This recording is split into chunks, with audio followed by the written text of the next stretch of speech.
You don't need a mansion or a Hollywood name to leave behind a story that's more than just fame. Me to need a will, just a family, or a cat plotting world domination. Welcome to Celebrity Estate Chaos, where we prove a lot of things. Like how estate chaos isn't just for millionaires with private islands, anyone with stuff, relatives, or that one weird collection you think nobody's fighting over. And chances are, they will. Anyone with... Okay, let's unpack this. We're doing a deep dive today on, well, the dirty secret of preparedness. That single dusty emergency kit. The one we maybe bought late at night, threw into a closet, and then mentally checked off the prepared box. Yeah. You know? That single mental check mark, that's exactly what leaves people stranded. I mean, if you just look at the last few years, massive floods in Central Europe, the wildfires in Maui, those huge earthquakes in Turkey and Morocco, chaos is completely agnostic about location or circumstance. Right. Doesn't care if you're home, at work, or halfway through a beach vacation. Exactly. Doesn't respect boundaries at all. So our mission today is really to synthesize the lessons from all these global events and help you move beyond the bug-out bag. Yeah, that's the goal. We're figuring out how to achieve genuine multiple layers of readiness, meaning you are actually prepared wherever you might be. Which means being living ready, work ready, and holidaying ready, not just closet ready. And we'll define why relying on just that one kit. Well, it's basically playing preparedness roulette. Okay. We'll outline the two distinct types of kits you absolutely need and maybe highlight some crucial, often forgotten details, like why your shoes might matter more than your passport when disaster strikes away from home. Interesting. Yeah. Okay, let's start with that reality check then. The sources we looked at really underline how disasters are kind of ignoring the historical rule book now. They really are. They aren't staying in their, designated disaster zones anymore. So it's shifting. Well, what's fascinating, I think, is the geographical shift you see. We saw catastrophic floods just sweeping through supposedly safe European cities, places just not engineered for that kind of water. Right, places you wouldn't expect. And massive wildfires catching people completely off guard in, like, ski towns in California, even a tropical paradise like Hawaii. Relying on your zip code? Yeah. That's the new preparedness failure. Okay, but hang on. If I'm just visiting, say, a major city for work, or spending a weekend at some quiet coastal resort, am I really supposed to be thinking about a huge earthquake or some localized flash flood? Doesn't that feel a bit, I don't know, paranoid rather than practical? I hear that, but it's not paranoia. It's really risk mitigation based on recent global evidence. Look at what we call the traveler trap. Okay. Think about those tourists in Maui literally running from wildfires with just the clothes on their backs. Or travelers in Morocco waking up to find their hotel walls crumbling around them. Yeah, terrifying. They had their passports, perhaps their luggage nearby, but they had zero life-saving supplies. No power, no easy access to clean water. Being away from your own home, your known resources, it just ramps up your vulnerability. So the lesson here is relying on that one single emergency bag you got stashed at home is basically like, I don't know, bringing a plastic fork to a knife fight. Yeah. Or maybe wearing flip-flops to a snowstorm, like you said earlier. Right. It just doesn't fit all situations. It's the wrong tool sometimes. Precisely. And that realization, that's why real readiness requires this kind of dynamic duo. You need two distinct kits to cover the full spectrum of emergencies. And duo. Oh. Yeah, the one you grab when you run, and the one you rely on if you have to stay put. Like Batman and Robin, maybe, or Salt and Pepper. Covers the whole oh no spectrum. Okay, let's define them. So the first one is the go bag. That's the grab and run kit, right? Yeah. For immediate evacuation. Correct. The go bag is for short-term survival. Think 72 hours, about 3 days. Its contents are all focused on mobility, immediate escape. So what's in it? Basics. Basics, exactly. Basic food, water rations, a flashlight, batteries, definitely some cash, basic meds you might need quickly, and really crucial paper copies of essential documents, IDs, insurance, that sort of thing. Okay, 3 days. That sounds manageable. Mm-hmm. But then the second kit, the emergency supplies kit, this is where the sources seem to get, well, pretty demanding. It's the Stay Put Companion, designed for hunkering down when you can't evacuate.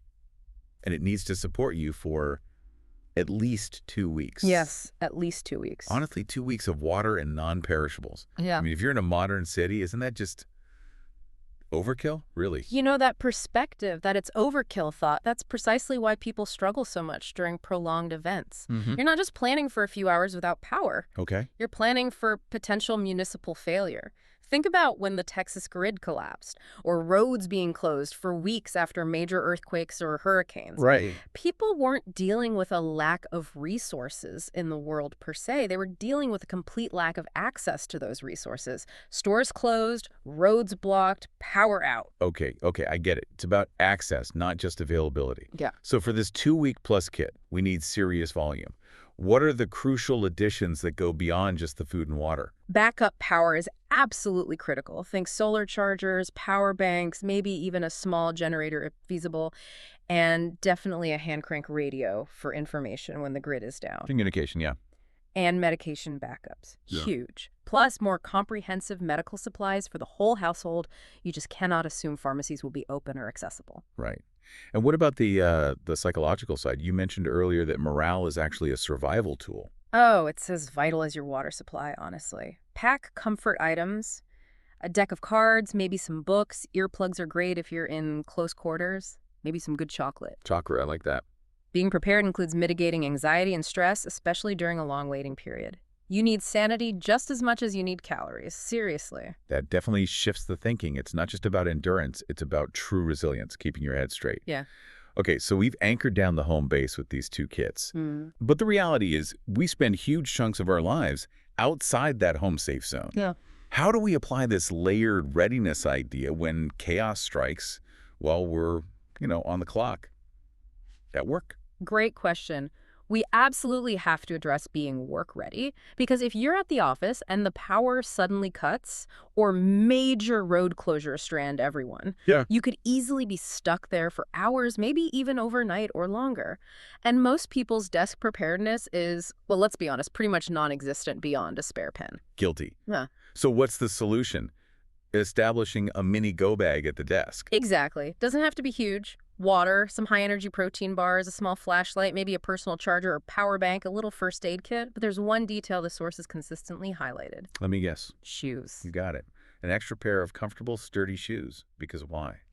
Because if the elevators are out and you have to walk down 20, 30 flights of stairs. Or walk 5 miles home over debris-filled streets. Right. Your fancy work shoes or those stilettos become actively dangerous. They're a liability. It's a critical point of practical physical preparedness. And beyond just the kit, you absolutely must know your office plan. Where are the nearest exit stairs? Not the elevator. And where are the designated shelter-in-place areas, if any? Know the plan before you need it. Okay, work covered. Now let's talk about holidaying ready. Because disasters, as we've seen, genuinely do not respect the out-of-office message. Not at all. We saw vacationers totally blindsided by wildfires in Greece last year. Think about the chaos on cruise ships during the pandemic quarantines. Yeah, true. Being away from home inherently means you're significantly more vulnerable. You lose that local knowledge, that home field advantage, so your defense has to be proactive. Which means bringing a version of the go bag with you. Essentially, yes. Your carry-on kit, a travel-sized go bag, is essential. It should definitely include things like water purification tablets, just in case, a small flashlight, a power bank for your phone, a very small first aid kit, and some snacks, things to get you through the initial hours. Okay, I have to admit, I'm guilty of always skipping that emergency map on the back of the hotel room door. It always feels a bit overly cautious, maybe. You know, it feels that way, but... Should I really be reviewing evacuation plans before I even unpack my swim trunks? Seriously. Yes, absolutely. Check the hotel's evacuation plan immediately when you check in. Find the stairs. Why? Because crisis causes cognitive failure. Panic makes you forget things. You need those steps locked in before the alarm goes off. Okay, fair point. Cognitive failure. And critically, memorize the local emergency number. It's almost never 911 when you're traveling internationally. Know how to call for help. That's a really good tip. And one more thing on travel. Remember, travel insurance mainly reimburses you after the fact. It doesn't save your life during the crucial first 72 hours of a crisis. Preparation does. Wow, that is a powerful distinction. Insurance helps after, prep helps during. Got it. Okay, so as we think about building these layers, go bag, supplies kit, work kit, travel kit, we have to remember that the best plan fits you. Absolutely. Preparedness cannot be one size fits all. Customization is key. What does that look like? It really revolves around your specific family needs. If you have seniors in the household, you need to plan for backup medications, maybe easy to carry oxygen, mobility equipment considerations. Right. For children, it's about having specific snacks they'll actually eat, comfort items to reduce stress, maybe a favorite small toy or book. Makes sense. And if you have disabled loved ones, planning must include things like backup power for essential medical devices and pre-planned evacuation routes that actually accommodate mobility challenges. Even pets need a plan. Food, water, meds, maybe a little first aid kit. First aid, I like it. And geography matters just as much as who's in the household. Right. Your kit has to align with your environment. Totally. If you live near the coast, your plan must include dedicated hurricane preparation, specific evacuation routes that you know. If you are in mountain towns, you need to think about wildfire threats, maybe landslides, different strategies. In Tornado Alley, practicing duck and cover needs to be almost muscle memory, not something you look up when the siren goes off. Your plan has to reflect the specific risks you genuinely face. So if we synthesize all these lessons then, from the recent catastrophes we mentioned, Maui, the Texas freeze, those global lockdowns during the pandemic, what's the single most important common denominator you see for the people who fared relatively well? It really comes down to foresight that was translated into tangible supplies and, crucially, practiced action. Action, okay. Families who actually had customized go bags ready by the door had those precious extra minutes to escape the terrifyingly fast-moving wildfires in Maui. Yeah. Households that had invested in generators or other power backups were able to maintain heat and communication during that severe Texas grid failure.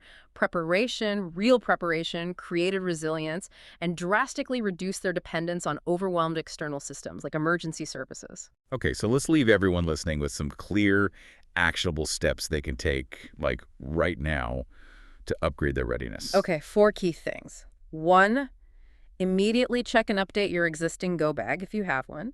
If not, start building it. Replace expired food, water, batteries, and integrate those family-specific customized needs we talked about. Right. Step 1, check the go bag. What's step 2? 2, commit to building that crucial second kit. Create the home-based emergency supplies kit.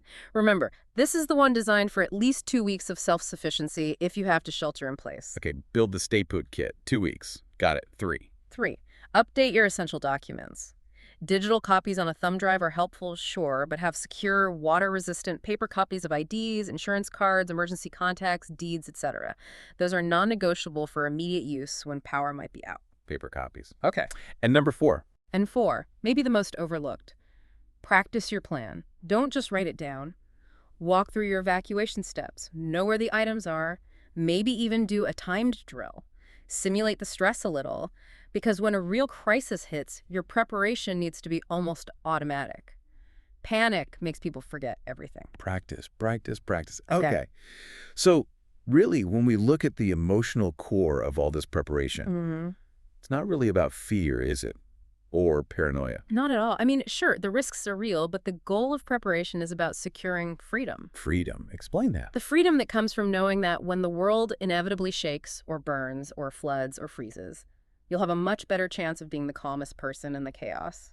Because you already invested in your future safety. You took control of what you could control. Exactly. Readiness becomes a continuous lifestyle choice, not just a one-time purchase you stick in a closet. Lifestyle, not a task. I like that. And you know, this deep dive, we leveraged insights from some really comprehensive emergency resources, notably those compiled by author Tina Ginn over at the Crisis Ready Collective. Okay. Her work consistently reminds us that while, chaos doesn't come with a manual, we do. We can create our own manual. That's a great way to put it. Yeah. And for everyone listening, you can find links to explore specialized preparedness topics, further things like caregiving readiness, cybersecurity, even crypto preparedness in the bookstore section associated with this deep dive. Because being ready for the big stuff really does let you relax and enjoy the small stuff a bit more. Absolutely. It's about building peace of mind. Thanks for walking us through that. My pleasure. That's a wrap for today's chaos. If you learned something, laughed a little, or now feel slightly more prepared for life's curveballs, we've done our job. Don't forget to like, share, and subscribe to our channel and follow us on social media. Catch us on Spotify, YouTube, and anywhere podcasts make you rethink your to-do list. Thanks for tuning in. And remember, if it's important and unexpected, we probably cover it. Stay safe, stay curious, and we'll see you next time.